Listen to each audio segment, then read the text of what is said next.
سلام، به بخش گالری پروژه خوش اومدید. تو دوره آرش مارکتینگ میتونم بگم این قسمت از همه قسمت ها مهمتره.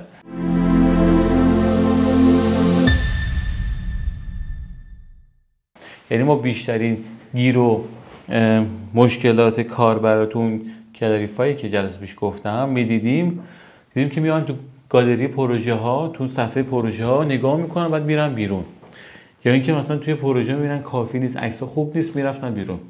ببینید ما باید خوب خودمون رو معرفی کنیم. من در فضای آنلاین من شما رو دارم میبینم فیس تو فیس، میتونم بفهمم که مثلا از چی خوشتون نیومده، مثلا این طرحو میبینید خوشتون نمیاد، مثلا میگم این طرحم کار کردم، یا مثلا اگر که اون سلیقه شما نباشه سلیقه دیگه میذارم، یه جوری میتونم یه ریاکشن بگیرم و دو طرفه با هم صحبت کنیم. ولی در فضای آنلاین ما هیچی نداریم.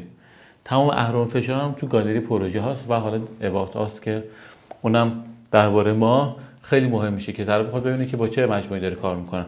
ولی میتونم بگم 80% موضوعی که همه میرن چک میکنن پروژه هاست. پس من تو پروژه هم باید چی داشته باشم؟ باید تصاویری با کیفیت داشته باشم. تصاویر با کیفیت هم با پلاگینایی هستش که من میتونم رزولوشن و اینا رو حفظ کنم ولی سرعت سایت هم بالا باشه. نشه مثلا عکس آپلود کنید 10 مگ، نه، عکس زیر 1 مگ 2 مگ میتونید آپلود کنید، کیفیت بالا و سایت هم راحت بالا بیاد. زوایای مختلف. من الان برم توی سایتی، شما هر کی بره توی سایت ببینه زوایای مختلف عکس گذاشته، قبل و بعد گذاشته، عکس حرفه‌ای بیشتر اعتماد میکنه. حالا ویدیو باشه که دیگه خیلی خوب میشه. یا اینکه نه من بنویسم پروژه بیمارستان X یا 4 تا عکس معمولی هم بذارم، مثلا عکسی که همه جا پیدا میشه، یه توضیحات ریزی هم بنویسم کوچیک. خب معلومه اونی که بیشتر تولید محتوا کرده، محتوا بهتری گذاشته، بیشتر اعتماد میکنه، بیشتر بهش سعی می‌کنه تا اون کسی که هیچی نذاشته.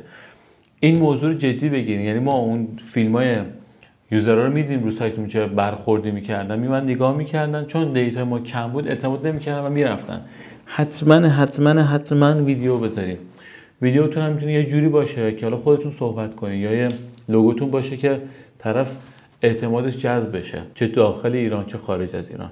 پس عکس‌ها با کیفیت، زوایای مختلف، تصاویر. حالا راجع به انواع محتوا هم جلسه بعدی صحبت می‌کنیم. باید حتما ویدیو داشته باشیم.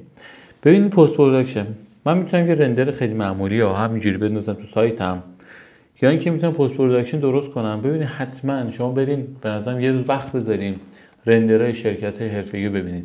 حتما توش یکی از علامت‌های حیات یا آدم یا گل و گیاهه یا پرنده است. شما اینو ببینید.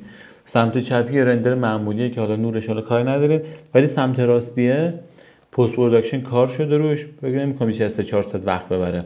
اصلا شما اینجا رو ببینید، اصلا فتوشاپ دوره داره پست پروداکشن مخصوص بچه‌های معماریه. یه دوره میگذرونه، نمیخواد نرم افزارهای دیگه که حالا اسمش نمیخوام، توین موشن و آنریل انجین و 1000 تا نرم افزار دیگه است که شما میتونید رندر بگیرید. ولی این خیلی راحت ساده شما میتونید این آبجکت رو بردارید بذارید تو سایتتون، خیلی هم شیک. ببینید چه کیفیتی به ما داده. ولی همینجوری عکسو ول نکنید، ولش کن، مهم نیست.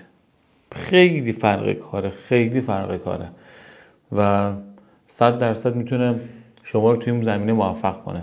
موضوع بعدی اینه که مثلا آوا سنتر هم حالا قبل از اینکه انجام بشه این تیریدیاشو شما ببینید، قشنگ معلومه چقدر روش کار کرده و به خاطر معماری خاصش بازم خیلی متمایز شده. من خیلی از معماری اطلاعات ندارم، ولی این مدل از سبک طراحی جسارتی میخواد که شما تو این تیریدی خیلی شیک میتونین متوجهش بشین. من چی بذارم تو صفحه پروژه ها؟ ببینید صفحه پروژه خیلی خیلی خیلی خیلی مهمه. ببین چقدر دارم تاکید میکنم. عنوان پروژه، توضیحات مختصر، مشخصات فنی و تیم پروژه. هرچی من دیتا کاملتر بدم به مشتری، به مخاطب تو فضای آنلاین، اعتمادشون بیشتر میشه. خیلی از شرکت‌ها من رفتم چک کردم هیچی ننوشتن، هیچی نذاشتن.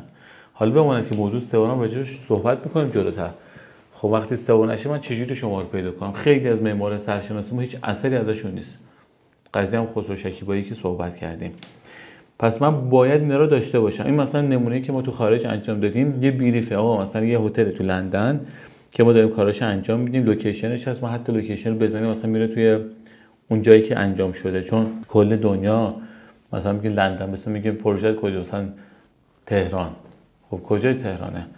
بعد پروژه تایپ اون مثلا چه پروژه‌ای داریم، کی شروع شده و ماموریت ما چی بوده. ماموریت ما مثلا طراحی بوده، مبلمان بوده، مثلا زده معماری ساختمون 5 واحدی. بعد مثلا میگه خب چه کاری انجام داده، اصلا معلوم نیست تو تیدیدی چه کاری انجام شده.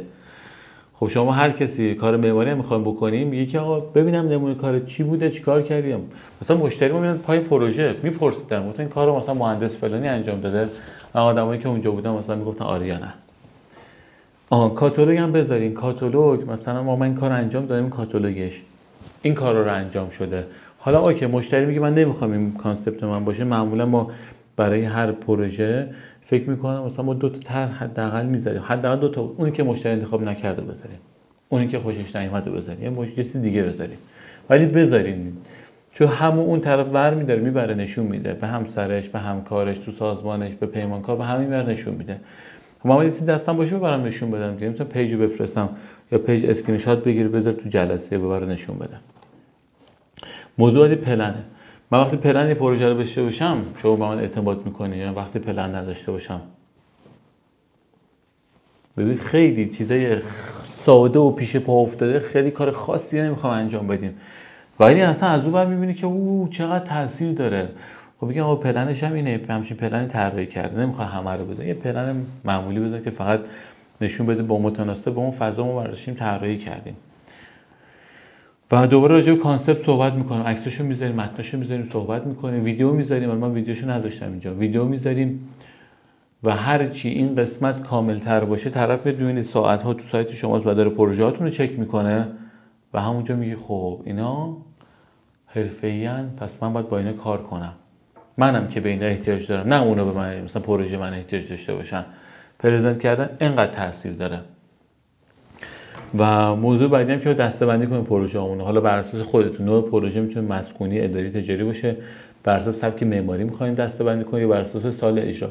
این دیگه چیزی درون سازمانی اصلا من میگم که بهترش اینه که بر اساس مثلا نوع پروژه باشه. و سبک معماری خیلی هنوز راجع به سبک معماری اطلاعات ندارم. ما حتی تو بریفایی که می‌خواستیم بفرستیم برای مشتری میگفتیم که این سبک معماری اینه، مثلا یه عکس می‌ذاشتیم مثلا مدرن اینه، کلاسیک اینه، مثلا مینیمال اینه، مثلا که طرف مثلا بدونه که چه درخواستی باید به ما بده. نوع پروژه حالا بهتر مسکونی، اداری، تجاری، ویلا، اینا همش میتونه دسته‌بندی اون باشه. یه تمرین براتون دارم، این که تهیه و تنظیم لیست پروژه به همراه متن، عکس، ویدیو، کاتالوگ و عکس پلان. اینو آماده می‌کنین، می‌ذارین کنار، بعد میدیم به بچه‌های تولید محتوای سایت که روش کار بکنن، لوگو بذارن، ادیتش بکنن، ویراستاری بشه، قشنگ شیک بذارین روی وبسایتمون. تا جلسه بعدی، خدا نگهدار.